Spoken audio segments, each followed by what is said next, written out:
Comunicando Espiritualidade. Apoio Cultural Soster Imóveis, Avenida Assis Brasil, 4990, Sala 201. Telefone 3340-8143, Porto Alegre. Comunicando Espiritualidade. Bom dia, amigos. Estamos mais uma vez no ar, atendendo às inúmeras solicitações e aproveitando das críticas para melhorarmos o nosso esforço conjunto em prol da conquista da espiritualidade. E, para o nosso prazer, nossos amigos, professor João Olimar, para a sua saudação. Bom dia, irmãos. Bom dia, amigos. Estamos mais uma vez aqui tentando trazer a nossa contribuição, despretensiosa, mas responsável. Eu gostaria de deixar já de imediato o registro de Lucas. O registro que ele faz das palavras de Jesus no capítulo 11 do Evangelho segundo São Lucas, versículo 41. Quando Jesus diz: dai antes a esmola do que tiverdes. Bom dia. Para a sua saudação, nosso irmão Marcos, por favor. Bom dia aos nossos amigos telespectadores, bom dia ao professor Olimar, bom dia professora Zambuja. Eu gostaria de agradecer, em primeiro lugar, a espiritualidade maior que fez com que nós estivéssemos novamente aqui reunidos e pudéssemos dar continuidade a esse nosso programa que tenta trazer, né, uma palavra, uma orientação para que nós tenhamos uma vida melhor. Professor João Olimar, irmão Marcos, nós vamos começar o nosso programa hoje relatando aos nossos telespectadores uma notícia real para nós sobre este evento, desenvolvermos o nosso programa de hoje. É o caso de babá que alugou o bebê para mendigos, choca a Índia. Vejam, meus irmãos, uma babá que aluga o bebê que cuida para mendigos lá na distante e maravilhosa Índia.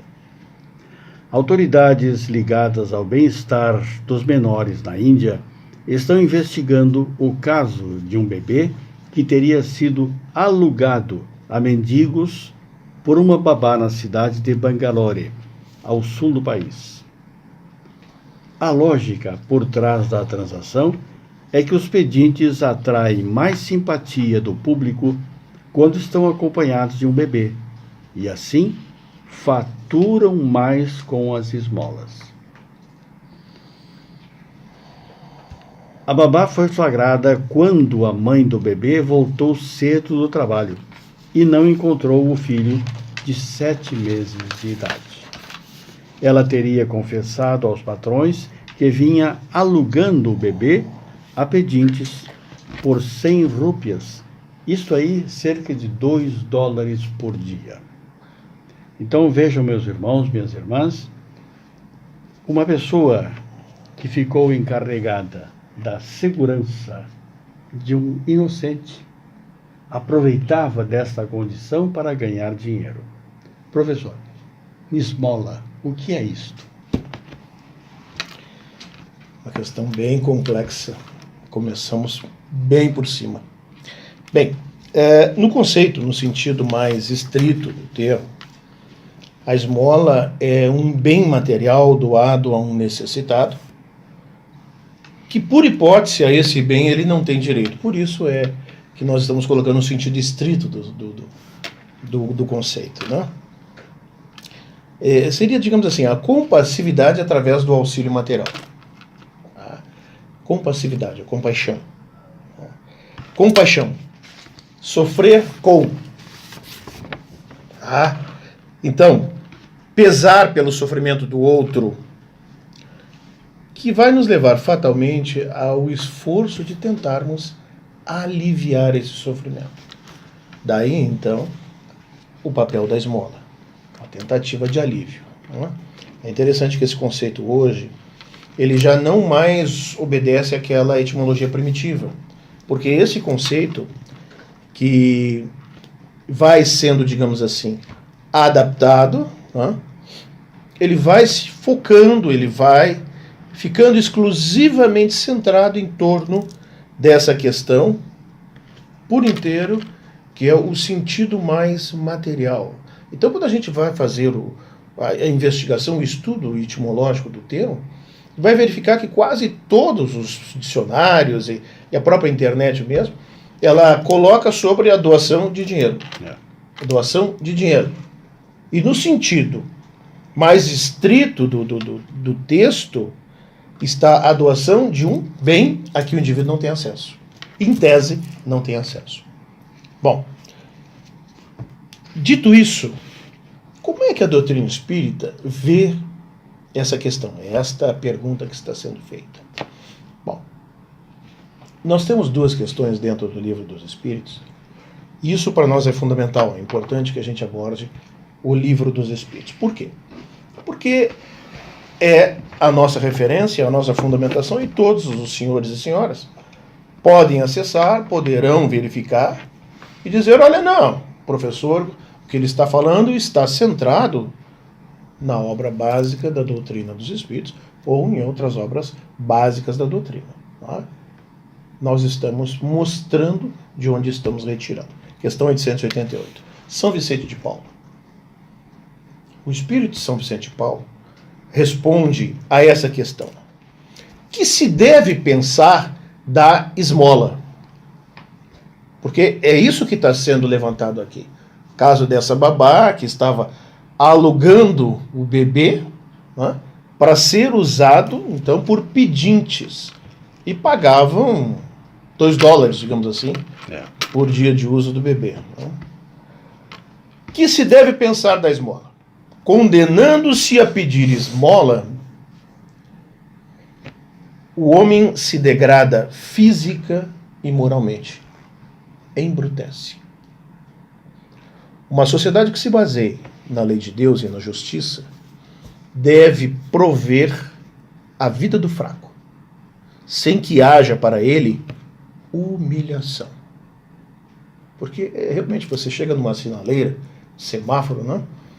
E vê muitas vezes senhoras idosas, homens idosos, pedindo dinheiro, pedindo moeda. Vê jovens, crianças, pedindo dinheiro. Às vezes você vê o adulto escondido, né? Explorando essas crianças. Meu Deus do céu. E aí, dou esmola ou não dou esmola? O que o Espiritismo diz com relação a isso? Então, se a sociedade se baseia na justiça de Deus, na lei de Deus, ela deve prover, a sociedade, deve prover o fraco, para que ele não sofra essa humilhação. Deve assegurar a existência dos que não podem trabalhar, sem lhes deixar a vida à mercê do acaso e da boa vontade de alguns. Bom, isto naturalmente sugere uma outra questão dentro dessa. E Kardec pergunta, mas dar-se-á reproveis a esmola? Então eu não devo dar esmola? Essa é a pergunta que vão nos fazer mais cedo ou mais tarde, em diferentes fóruns, em diferentes locais. O que respondem os espíritos? Não. Então vocês não reprovam a esmola? Não. O que merece a reprovação não é a esmola, mas a maneira por que habitualmente é dada. Ai, ai, ai. O homem de bem que compreende a caridade de acordo com Jesus vai ao encontro do desgraçado, sem esperar que ele lhe estenda a mão. Então, esse homem de bem, ele vai lá antes que surja o problema lá na sinaleira, Antes que o problema surja lá na rua, na esquina, enfim, aqui ou ali, ele vai no lar. Ele vai na família desestruturada, ele vai no orfanato, ele vai identificar o problema e trabalhar o problema na fonte. A verdadeira caridade, ainda continua São Vicente Paulo, ele diz assim: é sempre bondosa e benévola. Está tanto no ato como na maneira por que é praticado. Essa frase eu reputo da maior importância. A verdadeira caridade está tanto no ato, o ato de fazer a caridade, mas também na maneira como você faz. E nós temos que ter cuidado, porque a gente já falou disso, não é? Muitas vezes a nossa intenção é a melhor possível. Nós estamos cheios de boas intenções. Nós não estamos aqui querendo discutir, querendo pregar e dizer, olha, a nossa crença, o nosso credo é mais importante, é melhor do que o outro. Não estamos preocupados em fazer competição religiosa. Não estamos preocupados com isso. Não? Mas mesmo assim nós somos às vezes mal interpretados. Às vezes somos responsabilizados de forma injusta, mas isso acontece. Então, a verdadeira caridade é sempre bondosa e benévola. Quando você vai fazer a caridade, às vezes é um aproveitador, está querendo levar vantagem, enfim. Então ela está tanto no ato como na maneira como você pratica. Duplo valor tem um serviço prestado com delicadeza. Aí fica a pergunta: estamos prestando os nossos serviços, os nossos favores, com delicadeza? Ou nós estamos prestando isso com altivez, com orgulho, né?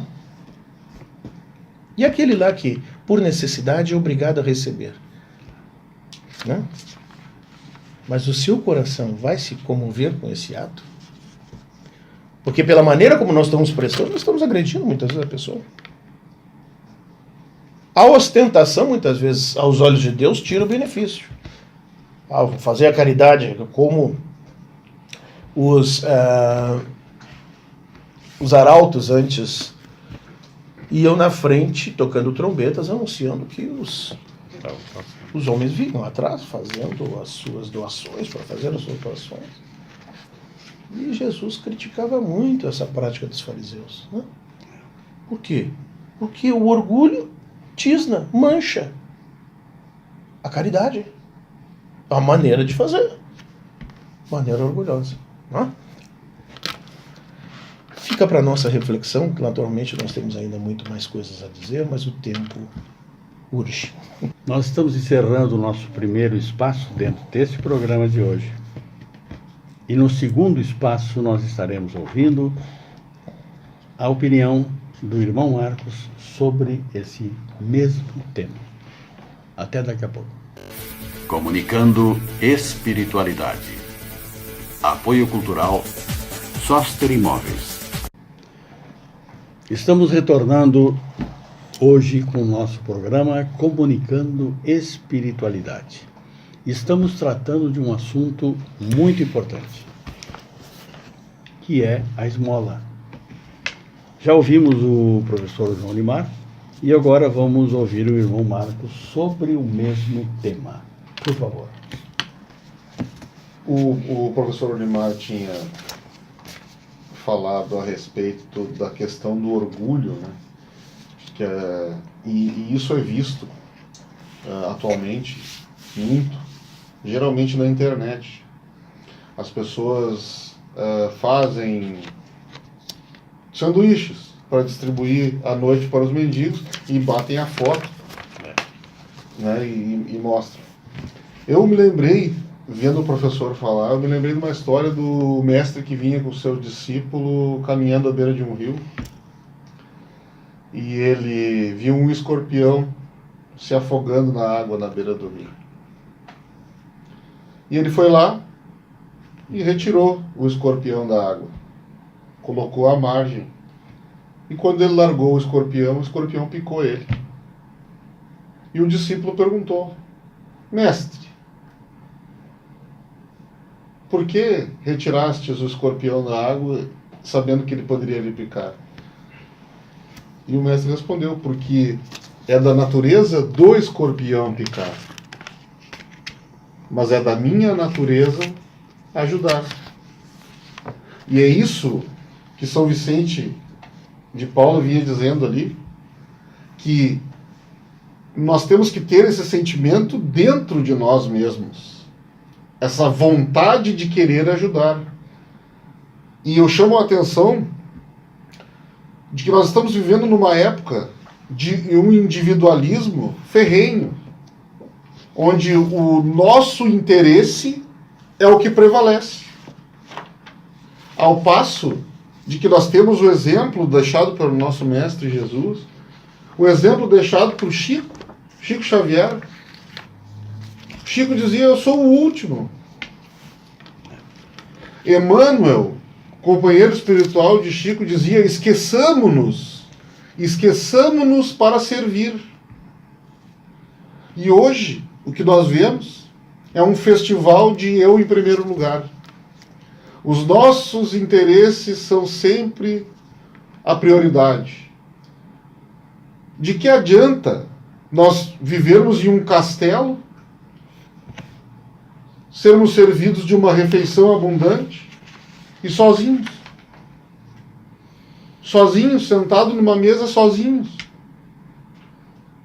E é esse sentimento que nos invade o coração quando nós compartilhamos, que inclusive eu acho que eu já disse no programa anterior, que é aquela história da avó ou da mãe que faz aquela refeição e ela é a última a se servir, porque ela fica olhando todo mundo comendo na mesa. Essa é a alegria dela, a satisfação dela. Quando nós formos dominados por este sentimento, é que nós passaremos, então, a viver numa condição espiritual melhor. E eu separei um trecho do nosso evangelho,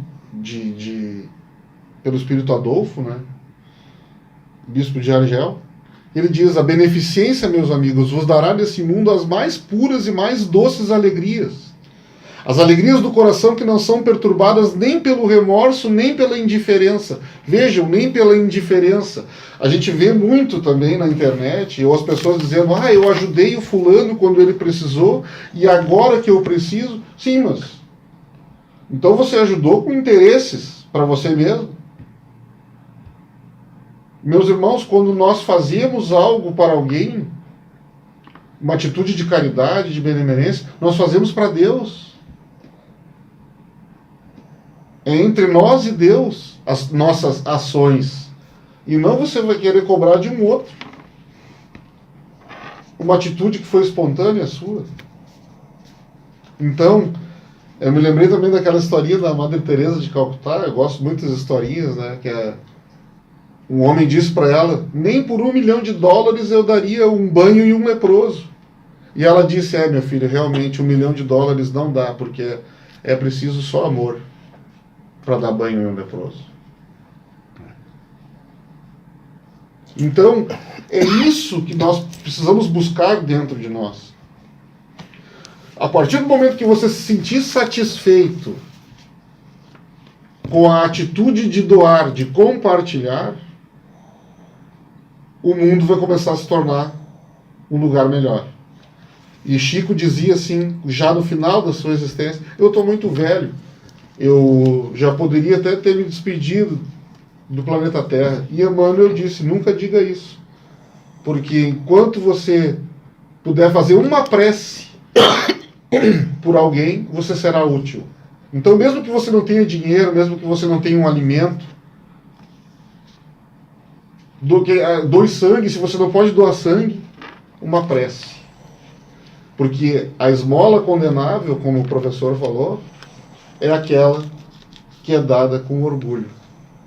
É a maneira com que você dá que os espíritos observam, professor Olimar. Não há dúvida nenhuma, né? Eu gostaria ainda de complementar aquela questão que eu abordava, porque São Vicente de Paula coloca aqui uma questão que durante muitos anos me trouxe uma proposta de reflexão muito profunda. Ele diz assim, em determinado momento, né? Deve-se distinguir a esmola da beneficência a esmola propriamente dita da beneficência, né? Porque nem sempre é o mais necessitado quem pede. Então a gente tem que tomar cuidado também com isso. Tá? Porque tem pessoas que acabam isso se tornando hábito e ficarem pedindo.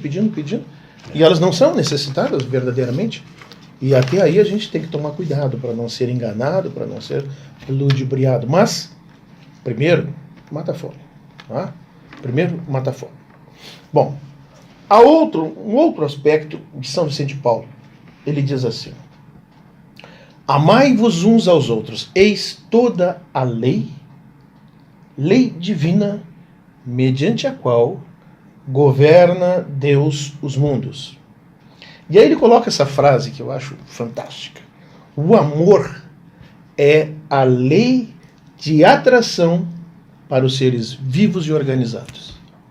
E a atração é a lei de amor para a matéria inorgânica.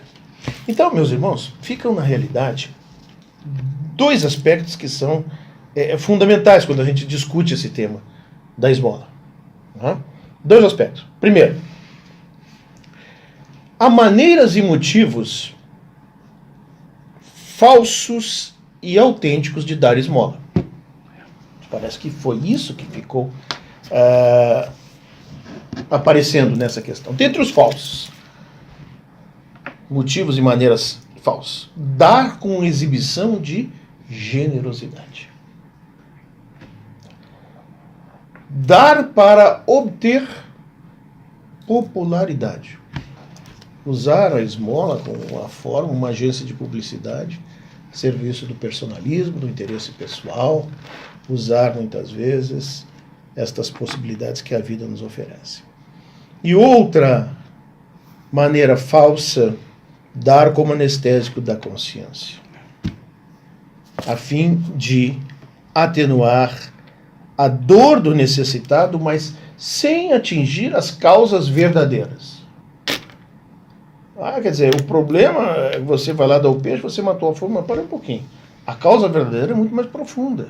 Então o sujeito vai lá e dá uma esmola e diz: minha consciência está tranquila. Posso dormir tranquilo. As outras três causas aqui, e aí elas seriam as causas autênticas de dar esmola, são as seguintes. Primeiro, atender a uma necessidade premente. O Chico já dizia isso, né? Não adianta você ir lá fazer uma palestra porque está com fome. Primeiro vai lá e resolve o problema da fome. Vai lá e resolve o problema. Depois ele vai te ouvir. Segundo, encontrar na esmola um estímulo para reformas mais profundas que suprimam a necessidade de pedir esmola. Porque até para isso eu acho que tem que ter coragem. Você vai lá e vai pedir uma esmola. E por fim, ajudar o necessitado a superar a sua condição de pedinte. E aí nós entramos naquela questão da promoção social. Quer dizer, em vez de você dar o peixe, você vai lá ensinar a pescar. E aí ele vai trabalhar para atender às suas próprias necessidades. Penso que é isso. Vamos, Marcos. Nós temos, dentro desse tempo, da contemporaneidade que eu venho dito, desse individualismo que vem sendo pregado, né? Nós temos a tendência a exigir sempre do outro. O foco sempre é o outro, quando na realidade nós devemos olhar para dentro de nós mesmos, avaliar as nossas ações, as nossas atitudes. Nós sabemos que em tudo de nós é exigido uma contrapartida. Nós vivemos um tempo que alguns estudiosos britânicos dizem que é a era da cadeira, né? A era da cadeira, porque nós temos tudo dentro do nosso telefone, acesso a tudo, no telefone celular e pela televisão. E com isso tem aumentado inúmeros casos de problemas de coluna na Europa e no mundo inteiro. Então, assim, nós já temos, o ser humano já tem uma tendência à comodidade. Nós não estamos aqui a passeio, meus irmãos. Nós não estamos aqui a passeio. Nós temos que ter a consciência de que de nós é exigido uma contrapartida a tudo aquilo que nos foi dado. E alguém espera algo de nós nessa nossa jornada terrena. Sejamos mais caridosos. Meus irmãos, nós já estamos, infelizmente, chegando no final do nosso programa e vou ter que pedir ao professor João Limar para as suas despedidas. Eu agradeço a todos essa oportunidade. Mais uma vez eu tive da nossa imensa satisfação. E gostaria de deixar aqui, então, um feliz domingo a todos. Lembramos que a verdadeira esmola é sempre discreta. Valoriza mais o amor com que é feita do que o dom que ela mediatiza, né? Por isso a verdadeira esmola nunca humilha. João Marcos, para as suas conclusões. Eu deixo a mensagem simples, dizendo que enquanto não houver amor, vai haver sofrimento. Um grande domingo a todos, um grande abraço. Um bom dia. Comunicando espiritualidade. Apoio cultural Soster Imóveis. Avenida Assis Brasil, 4990, sala 201. Telefone 3340-8143, Porto Alegre.